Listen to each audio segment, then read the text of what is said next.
Hello दोस्तों, नमस्ते, प्रणाम। आप सभी कैसे हैं? मैं आशा करती हूँ आप सभी अच्छे होंगे। तो हमारी चाची आज व्रत भूखी हैं, तो जा रही हैं पूजा करने। हम दिखाते हैं, आप सभी ब्लॉग में बने रहिए।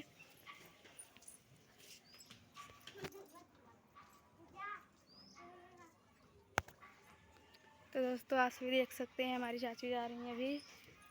तो आप सभी कमेंट में बताइएगा कि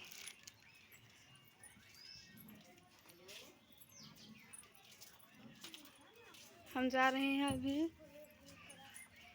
पूजा करने के लिए।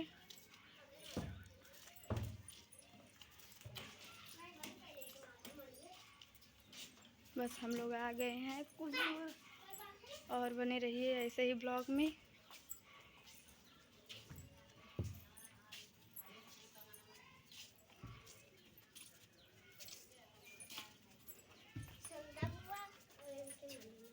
हम लोग आ गए हैं उनके घर पे, जहाँ पूजा करने जा रही हैं।